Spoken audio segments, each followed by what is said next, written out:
Ne confondez pas. Faut pas boutir confusion dans la Makam. L'IDP c'est le parti présidentiel. Le PPRD c'est le parti au pouvoir. Secrétaire permanent, il y a PPRD à cosité à lobby solo. Personne à lobby que bobanga est l'autre côté. Pour nani bande comme si que ça la bango mabe na motema. 2023 Kabila va rentrer, vous ne pouvez soutenir rien. Est-ce que ça les soum so ga ozon? Bozo préparer en. Na Bible ni ba koma ki non so ki ya ki akere ozon na Bible ni. Mais constitution lobby ni. Mais ndeko Jean-Marc Kabila makana 352 o ba vota qui est pour abima président premier vice-président de l'Assemblée nationale. Bato ba vota qui ezaki banani? Bato nini? Bato ya FCC. Voilà, merci à vous chers internautes de Léonzo Léo. Merci pour la fidélité Nabino, pour la confiance au Sabiso.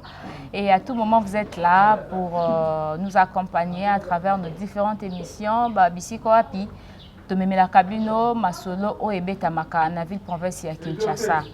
Alors, Lelo Oyo, Tozali Awa, na limité, na espace Mimi Kumbu, donc pour na bandeko Bayebi Yango. Et si puis tout le monde a une fois même ndekobine affilé donc à répétaka donc c'est espace moko kitoko pour na bino bandeko bolinga ko se détendre tout petit peu mais au moins na esika onde na koyamba invité na ngai na kombo ya ndeko JR donc voilà yebongo boyebi mingi to yamba mbala mingi na kati ya émission na biso ya Léonzo Léo to yamba plusieurs fois na kati ya émission na biso ya face à face na yende to kosola makambo etali parti politique PPRD. Alors bonjour président JR. Bonjour maman Rebecca. Voilà bandeko ya Léonzo Léo bazana besoin mbote na yo. Oui mbote mingi na bandeko ya Léonzo Léo. Tokutani lisusu ndenge to mesana kokutana na sepeli mingi na pesi bino kaka bambote mingi. En tout cas, mon malamu na bino nyonso balandi njo Léonzo Léo. Voilà, donc comme vous avez moi kilo. Mais beta ora lingala lelo nde lelo. Lelo nde lelo. Mbote la bande pa lelo nde lelo balandi lelo nde lelo mbote mingi na bino. Voilà, vraiment les gens vont nous excuser parce que ambiance ezawa. Il y a bandeko, bazo sala un peu moi misala vu qu'il y a beaucoup de répétitions qui se passent ici. Mais le lobo to kolobelana yo président JR makambo etali le parti politique PPRD. Alors lobby to assistaki na wezaki événement ya munene ya PPRD et sikawapi bo ngana zo benga yango bo kulisaki ndeko Jontini Ngobila comme secrétaire provincial ya Kinshasa awa. Alors tout le monde a qui le nini événement wana et salamaki ici il faudra commenter tout petit peu parce que tout le monde a qui au podium tu faisais aussi partie de l'équipe organisatrice je ne sais pas moi mais quand un peu qu'on expliquer biso ba détail il y a événement wana à long et à large.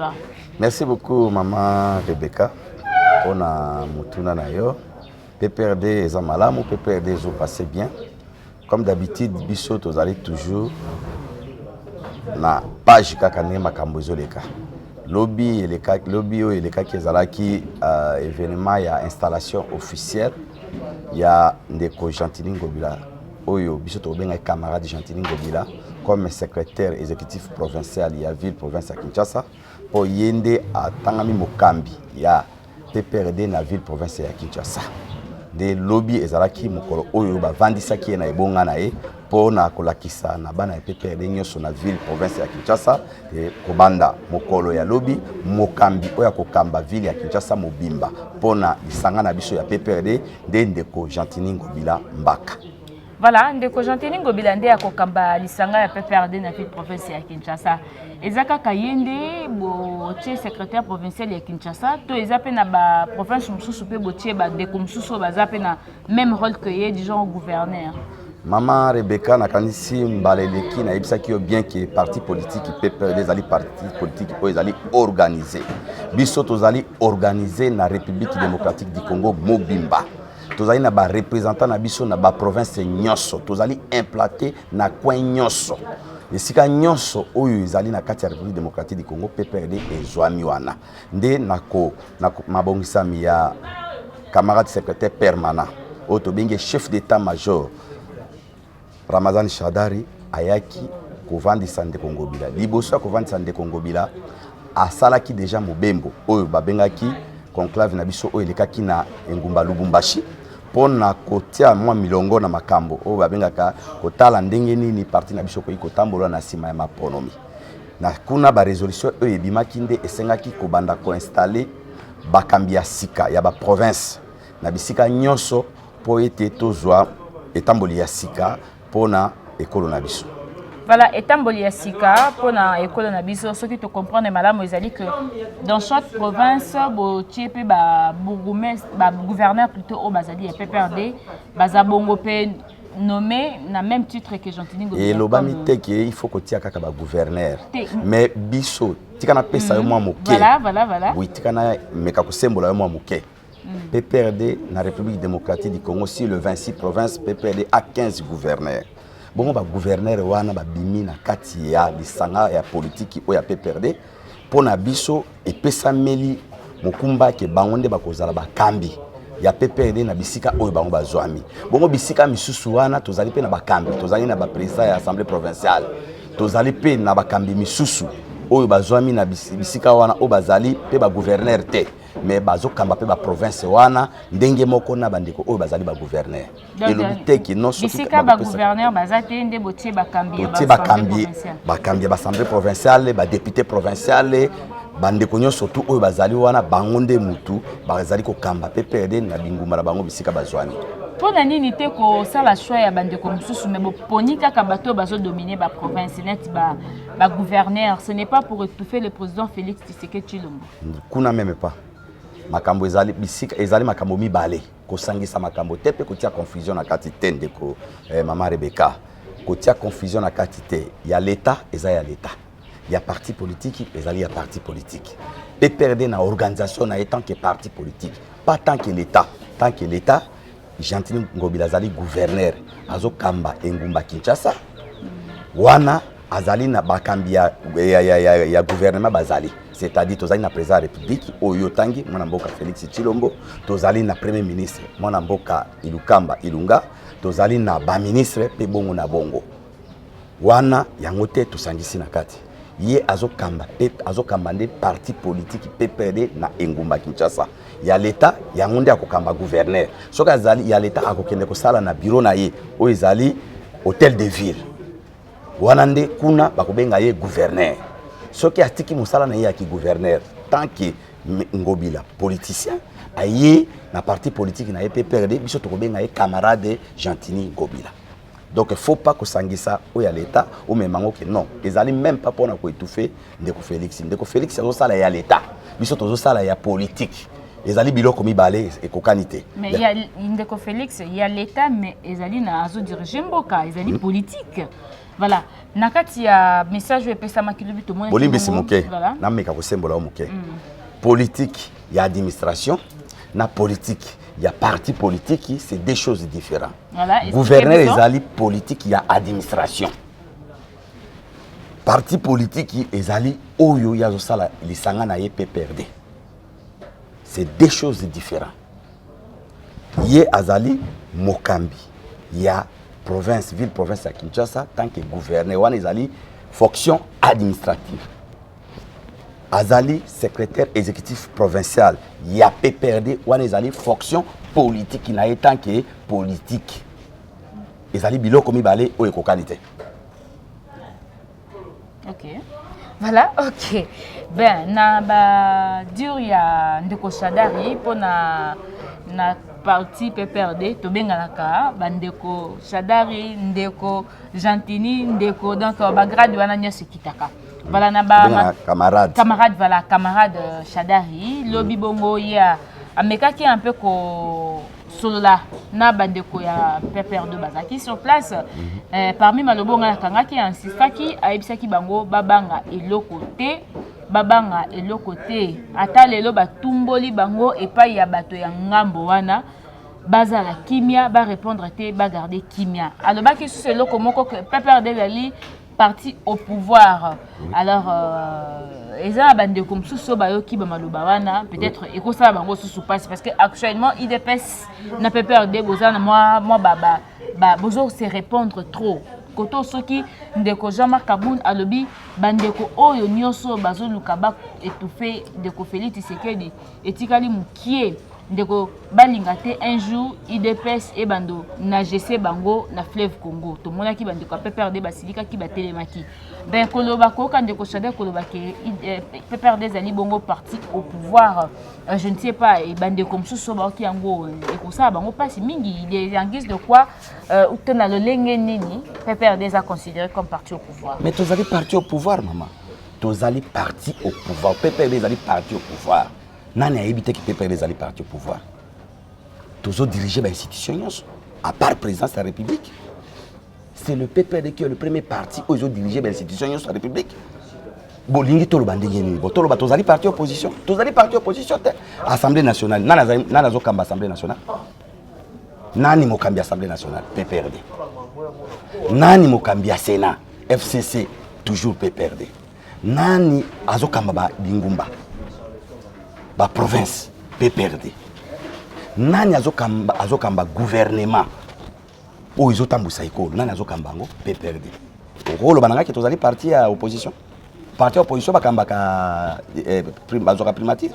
Parti opposition bazoka assemblée nationale. Parti opposition bazoka sénat. Bino PPRD c'est kanini bozo pesa IDPS parce que IDPS ndeza na présidence. IDPS ndeza na makasi ya kobeta tolo ki yango ndeza parti au pouvoir. Non. Et puis pe balobaka yango non, ne confondez pas. Ne confondez pas. Faut pas boutir à confusion dans la makam. L'IDPS c'est le parti présidentiel. Le PPRD c'est le parti au pouvoir. Il y a des choses différentes. Dire parti présidentiel et le parti au pouvoir, ce n'est pas la même chose. L'IDPS ne peut pas dire que non, c'est le parti. L'IDPS, c'est le parti présidentiel. Parce que c'est lui qui gère le pays. À Outinakati, l'IDPS. L'IDPS peut dire que non, c'est un parti présidentiel. Mais l'IDPS ne peut pas dire que non, ils ont parti au pouvoir. Le parti au pouvoir, c'est le PPRD. Bel et bien des camarades SP, Nabiso, secrétaire permanent, il y a PPRD, à cosité à l'obi solo. Peso ka lobi ke bo banga le côté. Pour nani bande comme si ko sala bango mabe na motema. A pesi biso bana na ye, yende papa na biso, yende mokambi na biso, alobi na biso to bange le côté. Peto ko bange le côté. Pour biso to zali parti au pouvoir. Du fait que AFC bino bo banga déjà bo banga ki. Jean-Marc Abibo ko nager belé na mai ya. Wana ile côté. Wana izali mangumbu ya pamba. Omoni soki mangungu soki mutu azosala alinga ko ya quelque part akobimisa neti oyoka neti azo vibrer mais au fait c'est comment vous allez pour PPRD ba lobby biso tozo banga te biso nde to bangisa soki to lobby debe kiti po to lobaki yango no moni masole betamiti soki to lobaki te c'est masole ngai betama pour PPRD ki na ko sala conclave na Lubumbashi yango no yoki masole betami est-ce que nani asala ki conclave ne bo masole betamaki soki PPRD asala te nani akosala. Il y a toujours la question qui est parti au pouvoir.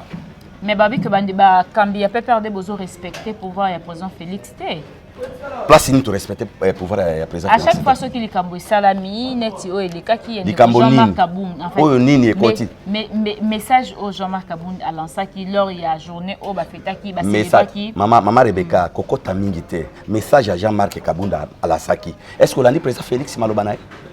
Voilà, président, nous avons maintenant deux problèmes aux okay. Déranger Bissou. Oui.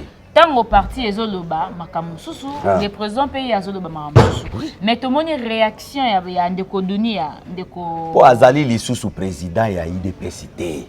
Il est le président de la République démocratique du Congo. Makambo Oyo, IDPS Azoloba n'a rien à voir avec le président Félix. N'a rien à voir avec lui. Il ne peut pas entrer dans la polémique. Il est le président de la République démocratique du Congo. Tous les partis politiques, Yende Moutazo dirige la République. Point barre. Maman Rebecca, confusion. Pourquoi répondre autorité Ndeko Dunia a outaki ko lancer message moko na Twitter et tamboli pe na. Parfois vous comprenez que message Ndeko Dunia te. Voilà, que faire comprendre biso ezaki. Message Ndeko Dunia a lobité que pour olingi tozongela maloba oyo Ndeko Dunia alobaki alobi bien que na volonté ya président national ya PPRD camarade Joseph Kabila Kabangi parce que ce qui azalaki na volonté wana te il pouvait pas instruire na ba institution izalaki na place comme gouvernement pour débloquer mbongo ba pesa na seni pe seni ay ba ko organiser ba élection. C'est par sa volonté qu'il a organisé les élections. Et cette élection, on a organisé Ndeko Félix Tshisekedi, président de la République. Est-ce que ça m'a bien? maloba ondeko dunia lobby et ça m'a payé la confusion ils en a katiwana. Comment vous pouvez prendre ça pour interpréter autrement? Il a dit ça, il était clair ndeko dunia. Mais population ont voté qui Félix Tshisekedi yango elingi même pas koyoka que c'est par la volonté. Population wana soki ba organiser ki ba élection té. Na tuni yo population wana soki ndeko Kabila organiser ki ba élection té. Population wana lingaka voter nani? Maman Rebecca répondre ngai. Soki ndeko Kabila organiser ki ba élection té. Population ou izolo ba wana population ba lingaka voter nani? Mais en constitution, droit bien sûr, mais bien sûr, mais il y avait quelqu'un. Mais il y avait quelqu'un. C'est la volonté. 2016-2018. C'est la volonté politique. Et qu'on a la constitution, mais s'il n'y a pas la volonté politique, et qu'on ça m'a pété. Mais il y avait la volonté politique pour que l'élection soit organisée, puis l'élection et les Kanakimia. C'est ça. Il n'a pas dit que non, c'est lui qui avait choisi. Non. Il a dit clairement que c'est par la volonté de Joseph Kabila. Il y a un sali que non, va voter de Félix Sipo comme président de la République. Nakansi malobananga ils ont bête. Parfois compréhension à bateau. Parfois interprétation à bateau. Est-ce qu'il y a une place où on a attendu que Félix Sipo avec malobawana et que ça la m'a pas naï. Et là comme abésalité na kati a lobby clair. En tout cas, ngai vraiment nazo soutenir maloba ndeko dunia. A lobby et là comme quoi m'a bêté. Ndeko dunia, il était clair. A lobby par la volonté. Parce qu'il y avait quelqu'un. Par la volonté d'organiser les élections. Oui. C'est ça. L'organisation des élections, ils appellent droit à les Congolais. Bien sûr. On ne refuse pas. Bien sûr. Mais si cette volonté va exprimer en côté, vous allez faire quoi? Il y avait des marches, ceci. Beaucoup de marches ici. Est-ce que suite Nini Oezoma qui est maintenant? Mais il a dit, tout ce qu'il a dit, il a respecté ça. À l'objet, Tokosala, Tokokende na maponomi, Tokende na maponomi. Malgré que retard on est là, ce n'est pas aussi grave. Kabila zu mboka oyo. Non, nazongi ça aussi mamouké. Nous sommes en 2001. Namboka na bino aboyeba quelle élection? Quelle élection? Obino Bobana ko organiser. Mais Kabila quand il avait pris le pouvoir après situation ma béo il ki na mboka.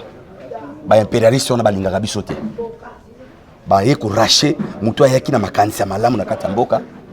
Kabila trop jeune à l'âge de 29 ans à Zumbokoyo a même biso à lobby de 2001 à 2005 élections.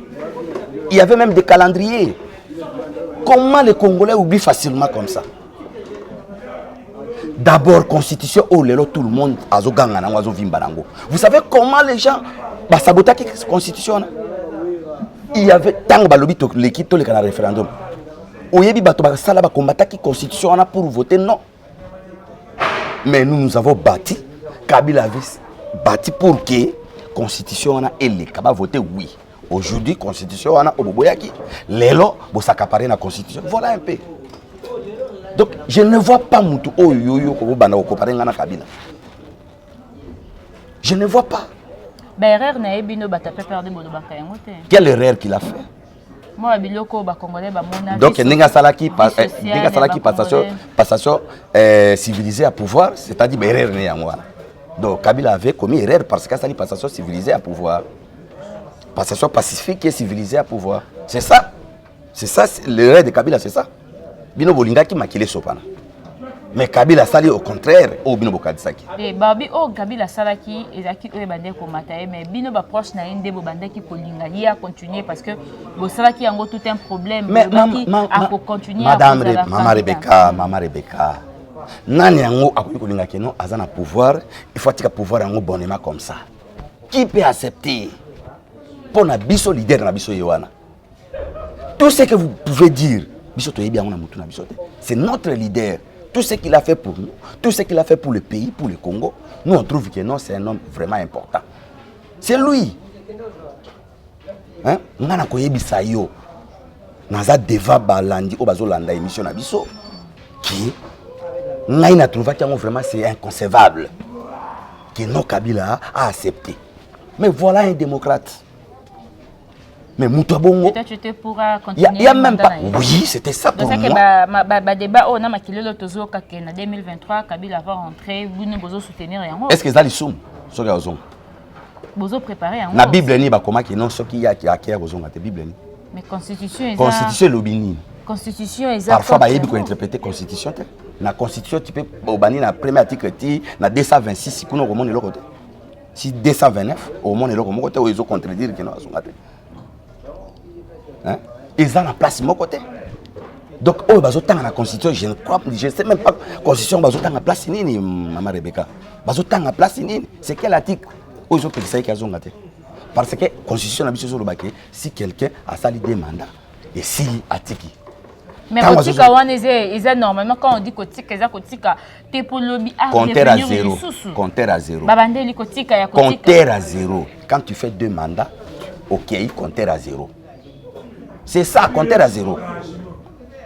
Il n'y a rien, tu ne peux pas ajouter d'autres choses là. C'est comme ça. Constitution Nabiso, ils ont presque un dingue moko na constitution française. Totambola presque un dingue mona bango. Yoko lo bananga ki non soki muta salaki des mandats en France accueilli avant diti ou bien des mandats monsieur Eleki a kozonga te. Il peut rentrer comme il veut. C'est seulement que nous, c'est seulement qu'il a doublé à ça la 3e mandat. C'est ce qui est vraiment interdit dans la constitution. Notre constitution a interdit seulement le 3e mandat. Quand vous marchez dans le riz de Kinshasa, est-ce que vous attendez ce que les gens disent n'a pas perdu? Est-ce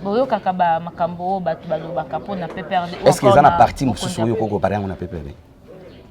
C'est quel parti que tu peux comparer n'a pas perdu? Comparaison ni Ozoloba. Si tous les plans. Si tous les plans. Non. Ça, Ozoloba pour l'année. Ancienneté ou quoi? Moi je parle, quand on parle d'un parti politique, d'abord implantation en haut. Même si le plan est mobilisation. Si le PPD dit qu'il mobilise aujourd'hui, non, tellement balabala. Est-ce que yo les kakana makamna biso biso to pesa mo donne na une émission na ina bongo. Nous on donne pas l'argent. Parce que est vrai. Au chef on a biso sali, ça demande que baté bien baya. Chez nous l'adhésion est tous les jours. Zelana ko zo mo ko muso ko vanda au vivre réalité wana.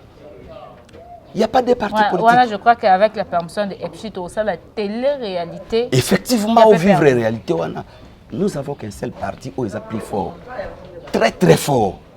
C'est le PPRD. Le PPRD, c'est le premier parti de la République démocratique du Congo. Il n'y a pas deux. Le premier parti, c'est le PPRD. D'autres partis politiques, il y en a six. C'est tous les plans. Voilà. Tozongeli, parce que Tozo chité, il n'y a pas longtemps, Tozo chité na biso. Et tango bozo kaka tango nyoso, bandeko, IDPS ko tambusaka, ba vidéo, ba message na ba réseaux sociaux, kupetaka masasi na ngambo ya PPRD à travers ba langage na bango, binyo sa bino ndengeli. Yo sala biso. Kobanda na président intérimaire à IDPS Jean-Marc Kabound ko kitana na ndeko Augustin Kabuya na ba acte nyonso ezoleka na mboka acte ekozala acte moko ekozala simple ou encore ekozala un peu profond mais réponse ya IDPS ezozanga te surtout vis-à-vis ya PPRD ou encore FCC en général. Et ça la biso bien makasi. Pourquoi? Parce que base toujours la kisa bango commande ni politique ezalaka. Jusque là ba communauté na maturité politique. Oh. Donc, IDPS passe une maturité politique. Oui, effectivement. Comment ça, en fait, ce qu'on démontrer en niveau parce que Biloko bazo salande zo la maturité politique. Mais Binope n'a pas peur de vous répondre. Rien du tout. Oui. Non. Tant qu'on a de Koduni à Kolobake par la volonté de Kabila, de Félix Azali, on n'a pas organisé qui élection. Oui, je comprendre. Oui. Mais c'est une façon de répondre. Non. Ça n'a rien à voir avec qui correspond à l'IDPS. Nous, on comprend facilement que nous avons une immaturité. Ma réponse est ça. Non, nous, on ne peut pas répondre. Madame Rebecca, nous, on ne peut pas répondre. Nous avons une immaturité politique. Mais, au fur et à mesure, il faut encadrer bien, on a la place. Mais vous travaillez ensemble, vous avez fait la coalition. Il n'y a pas de problème. Immaturité politique na bango et mais quand un peu quoi affaiblir même coalition au Bozali parce que la démarche en disant qu'il ne vote pas de la coalition. Ça ne peut pas affaiblir. Nous avons l'alliance Nabiso Zali sur le plan institutionnel. Mais sur le plan politique, IDPS a une orientation politique, PPRD a une orientation politique, na FCC na IDPS n'a cachiné pas une orientation na n'a rien à voir avec Mamakamba Osala. Mais sur le plan institutionnel, tous en la coalition. Voilà. Vous comprenez un peu? Oui. Batu na lié politique na bango. Biso na FCC na biso, tous en orientation na biso. IDPS na cache bazan orientation na bango. Mais sur le plan institutionnel, nous avons la coalition. Parce que chef, il y a majorité, c'est Joseph Kabila. Chef, il y a président de la République. Il y a Cash, c'est le numéro 1, c'est Félix Tshisekedi. Le 2, personnalité. N'a rien à voir avec la politique autour de ça. Mais il y a l'IDPS, il y a le PPRD. Ne prenez pas l'IDPS au mélange dans le PPRD. Coalition, on a besoin de réponse. Coalition FCC Cash, coalition FCC Cash. Félix Azamukondi a Cash. Kabila Azamukondi a FCC. Mais entre FCC et Cash, quand même, des fois, ça l'appelle mon corps. Non. Problème est Zalibo. Yo yé na liboke, nga yé na liboke to vandi. Mais l'idée à cause appelle mon corps. Non. To comme na niveau anate. Vous savez, hein, il faut bien expliquer que les Congolais ont un mode de gestion de la République démocratique du Congo. Ils ont raison, oui. Mode de gestion de la République démocratique du Congo, tous allés dans un régime présidentiel. Tous allés dans un régime semi-présidentiel. Dans un régime semi-présidentiel, pouvoir les alliés 50-50. Vous avez bien. Quand on dit 50-50, suivez ce qu'ils sont en train de dire. Voilà. Pouvoir les aller 50-50. 50. Ceux qui ont une chance, il y a une majorité, nous unions sur ça. Mais ceux qui ont une chance, il y a une majorité, ils ont 50. Nous avons une coalition, nous avons une coalition, nous avons une Félix, population à Ponier, comme Mokambi Ekolo. Président de la République démocratique du Congo. Et comme Sikoyo, pour ça y est, majorité dans l'Assemblée, a joué en côté. Sikoyo, Assemblée de Moutou et Pesaka, Premier ministre. Oyo Azali Mokambia, gouvernement. Comme Sikoyo, Ndeko Félix, président de la République, population à Ponier, Abimisi président de la République, mais Azangi, Assemblée nationale. Or que les sanga ya Ndeko Kabila, il y a une majorité ya député. Oyo bakopé sa premier ministre et ça dit que bangomi balé leader oyo population appréciée pour azala numéro 1 ya République na leader oyo basangisi makasi nyonso tout pour l'assemblée la PCA ba leader mi balé basangani ndesiko ba trouver compromis pour babimisa gouvernement pe gouvernement va gérer ango ensemble tika to yebisa bato vérité. La vérité, gouvernement ils ont géré ensemble. Oui, gouvernement. Ce qui pensa, tolobaki que non, tout tambola ndenge ezali, ndeko Félix alingaka tika la président de la République, amo ayebaka premier ministre était. Donc il y a lingaka signéka. Ah, des places tolobi que malamu to sangana pour to tambusa mboka elongo, to tonga mboka. Ndeko Félix congolais, ndeko Kabila congolais, pour na nini tokobomana. Ndeko Kabila vanda ki nebonga wana ngonga na ye ya musala esili atiki ndeko Félix azuye bonga wana mais ndeko Kabila azana ba député na ye oyo baza majorité alobi boye ndeko Félix problème ezalité marqué nga azana ba député na nga ebele ya kato vanda e sika moko poto tonga Kongo na biso population na biso ba sepela bazana esengo ezali gouvernement ya esengo oyo ke ba leader mi ba sangani ba pesibiso lumière ba pesibiso chance que to avancer to tika ba polémique ya pamba wana pour ceux qui tolobaki que non ndeko Félix atika la yemoko alingaka zala na ba ministre té cash ou bien IDPS ba ngaba zo ba ministre té ilingaka zala kaka FCC na PPRD ne koto yo ba ngonde ba ngaka ba kabula gouvernement wana nyoso na ndenge na bango mais comme to sali coalition to yokani c'est-à-dire na kati ya koyokana ozomona ngona no exemple ndeko Jean-Marc Kabund abimaki premier vice-président de l'Assemblée nationale bango bazana ba député combien bazaka na 51 députés s'occuper mingi 52 mais pour le cas dans l'Assemblée nationale ba voter au bima la bureau il faut au moins aux alana 250 plus 1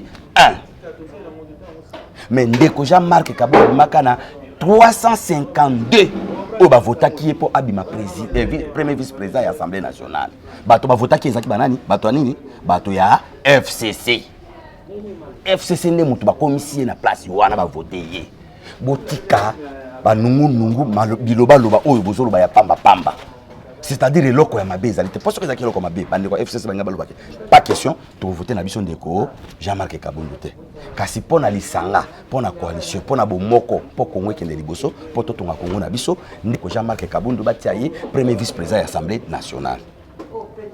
Mutuna monsieur ezali voilà, Mituna ezali vraiment ébélé, mais faute de temps on peut toutefois arrêter parce que donc on continue en gros je crois na bamikolo koya, mais avant de clôturer ndeko camarade JR camarade JR avant de continuer de clôturer aux alliés émission à biso alilo en fait na évité ceux qui oko ebisa bandeko ya IDPS nini ba se comporter ndenge nini parce que il ne peut pas continuer à kolobaka au moment où bino bozozwa bango comme ba frère bozozwa bango comme bandeko oyo bosali coalition bozozwa 50-50 or to moni pe babi PPRD en dehors non ya question na auto na sous question na entre parenthèses babi na kati ya FCC PPRD za égoïste ezopesa ka ba parti mususu te kaka yango moko lingi sa comparer na ba poste nyonso wana ezali réponse mutuda moko entre parenthèses, mais sinon message na yo epa ya bandeko IDPS par rapport à comportement na bango vis-à-vis na bino PPRD. Merci beaucoup.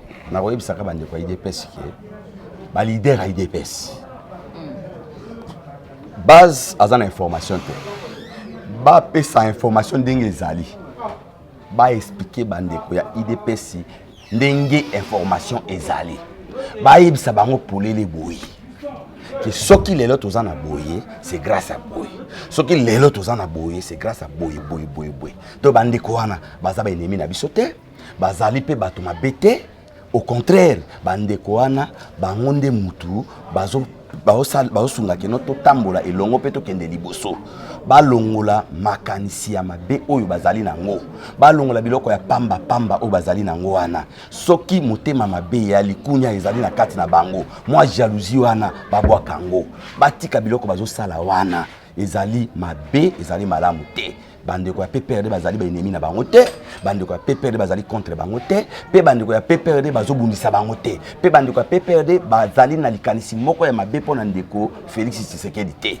bazali kana makanisi ya malamu ke Congo kende liboso mais bandeko ya PPRD beaucoup plus bazosala makambo o etali parti politique na bango PPRD soki bazali ko sala makambo o etali parti politique na bango PPRD soki tokoti ba réunion na biso bien organisation na biso nyonso biso tokoloba et la kisite ki toujours attaquer IDPS mais toujours ba pona parti politique oya biso comme ndeko Ramazani abengaki ba kambia PPRD pour ba kena Lubumbashi pona ko kanisa pona ko sosola mutindo nini parti na biso na sima ya maponomi et ko tambola ndenge nini n'a rien à voir avec makambo o itali IDPS to ko attaquer ndeko Félix Tshisekedi ndeko Félix Tshisekedi azali mokonzi ekolo yende président ya république azali na place na yowana azosala musala na ndenge longobani yemoko alobaki bien que présence ya ndeko Joseph Kabila ezosala ya ata pasi moko te ezali pe ata na mikakatano moko te au contraire azali na posa parce que ye muto azaki mwa liboso azali na mwa boyebi na bisika misusu oyo ki akoki pe kosunga epo makambo ekende liboso pe Congo ekende liboso ezate kende ko Félix azobanga ndeko Kabila eloko moko te akobanga ete po bango nyonso baza ba congolais eloko ya mabe eza na kati te et puis ndeko Kabila azana likanisi moko ya mabe te pona ndeko Félix bandeko babi ndeko Félix alobi bongo po ayebi ke a gagné élection te Kabila lokutana bato nyonso bazali kanisa wana ezali ba dongolo miso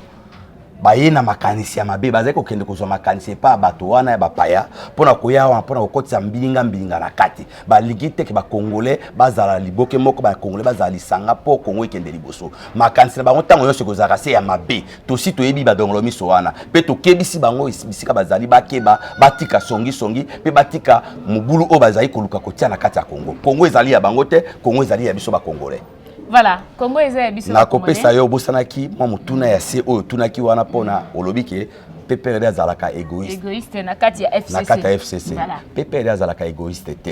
Na FCC partage et yakande na poids politique. Na démocratie biloko nyonso etambolaka na soki bozali na poids politique na bino, c'est-à-dire AFDC alekaki ndeko bati lelo akimaki bino pona makambo. Nani azali kokosa yo ki AFDC alekaki. Ngai na yebi na kopesa ba chiffre. AFDC dans l'ensemble, AFDC A, pas AFDC parti politique. AFDC est allié. C'est ça AFDC A. Dans l'ensemble bazali kaka na ba député 51. PPRD ça combien? PPRD seul 129 partis politiques regroupement. Le PPRD parti politique 129. AFDC A. Donc AFDC est allié. Au monde en est bandeko Steve Mikai bazana kati. Au monde bazay belé. Bandeko Adel Kain bazana kati. Il y a plusieurs partis politiques où ils allaient na kata AFDC A. Ceux qui totangi bako comme appel 15 ou 20. Nde ya mwana sali regroupement wana AFDC A où il peut 51 députés. Bon expliquer balandi. Boyebisaka population bayokaka information bayeba keloko nini ezali. AFDC a commis atteint la moitié ya PPRDT. A commis atteint la moitié ya PPRDT. PPRD c'est le premier force tango tozo loba. Tozo telema na le fundo nenge balobaka. Lolendo teme lo fundo. Tozo vimba parce que tozali premier force, c'est incontestable. Ils allaient na parti politique qui était où pour ça permet la PPRD. AFDC azali deuxième force na katia AFDC A, ils allaient deuxième force na katia FCC. Mais na FCC wana le PPRD seul a 129. Le FCC regroupé combien de partis politiques? Beaucoup de partis politiques. Centaines de partis politiques. Okay. Centaines de partis politiques dans l'ensemble des FCC. Mais le PPRD c'est le premier force. C'est par rapport à notre force, il y a moins de monde tozo biloko wana. Ce n'est pas pour rien, ce n'est pas un cadeau. C'est un cadeau. Parce que les partis politiques ont des animateurs. Mais la plateforme FCC, c'est Joseph Kabila Kabangende, autorité morale. C'est-à-dire mécanicien de botamaki alobiki bande kobo ya to vanda lisanga poto bimisa plateforme na biso FCC pe na sima plateforme wana to sala nini to kamba ekolo. Tango babimisi candidat wana azuité na présidentielle biso to zalaka juste pe to za honnête to ba vérité mabe na biso bato PPRD po bozo yebisa bino vérité mais bozo yeba bozo ndima vérité yango te tant to moni ke ndeko Emmanuel Ramazani azuité yango wana tozui na ba bisika misusu nyonso to tricher te tozui na ndenge o elongo bani nde PPRD bimi première force FCC abimi première force, première plateforme de la République démocratique du Congo. Ce qu'on a quatre FCC, parti politique, où ils allaient liboser, ils allaient ne PPRD. Il y a un vu primature, il y a un vu président de l'Assemblée nationale, il y a un vu 15 gouverneurs. C'est ça, ce n'est pas un cadeau. Nous avons au moins, nous avons plus de 180 députés provinciaux. Nous avons plus de 37 sénateurs. Nous avons un exemple. 108 sénateurs. Dans 108 sénateurs, le PPRD a 38 sénateurs. C'est combien de pourcents? Tu peux calculer ça? Bon, si vous voulez dire que c'est égoïste. C'est égoïste. Et puis, Bali Nabiso, FCC, na bureau d'assemblée PPRD, Azaka na poste moko présidente. Combien de postes? Bureau d'assemblée nationale, il y a 7 postes.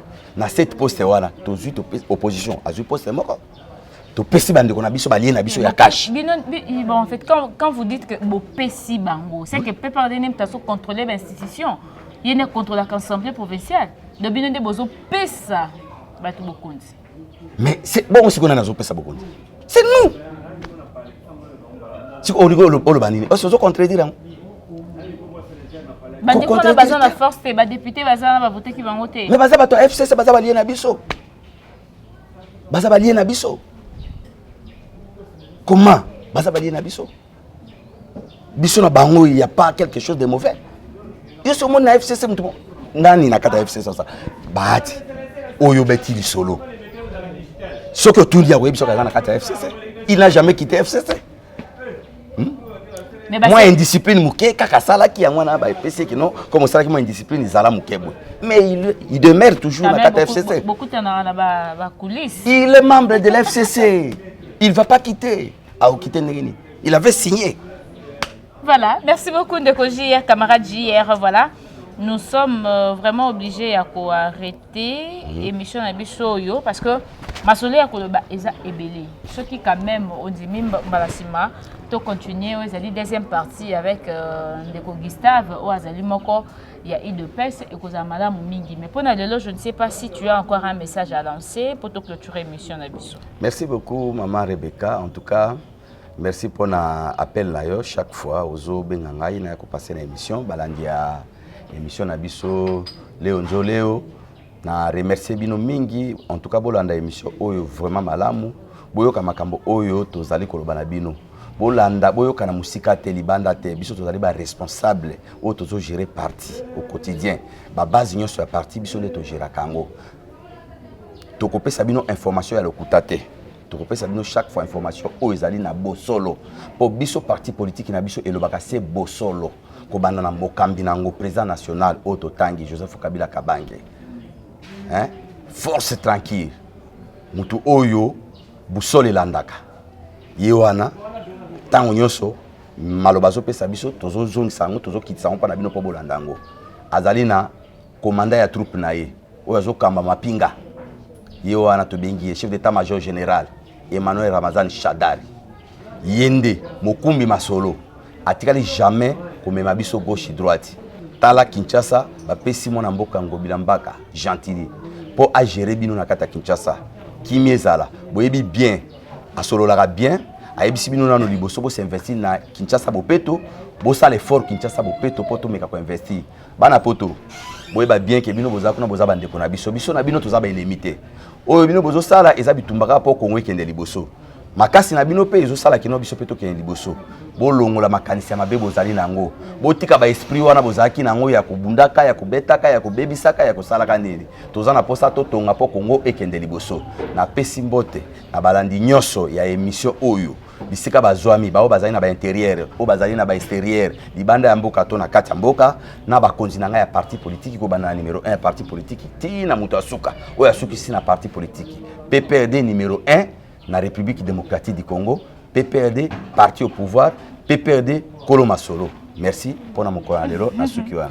Merci beaucoup Ndeko JR PPRD Koloma Solo. Donc c'était là le président de Ligue des Jeunes, il y a PPRD Moamba Mobimba, Yende to Yambaki, na Ozaki, Léo Njole Nabiso, émission Mokolo Lelo. C'est vrai que Ameki a un peu relevé quelques vérités au état du parti politique que PPRD sur biloba loba ya bato koyoka yoko tozo kaka bitambusa tambuso yo tambola kana ba réseaux sociaux.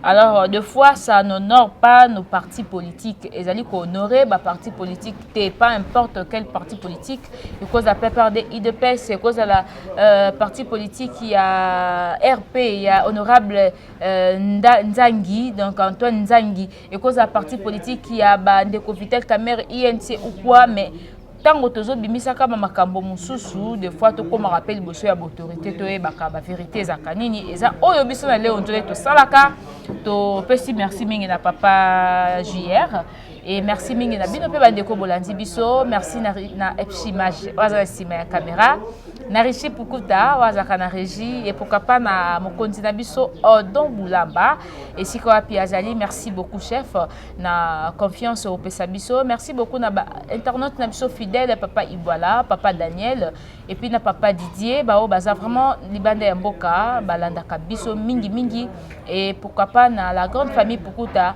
au bazali na États-Unis Champagne sika api balanda ka émission au mingi sino na pesibino au revoir ou encore to pesibino au revoir to kutani mbala yesima.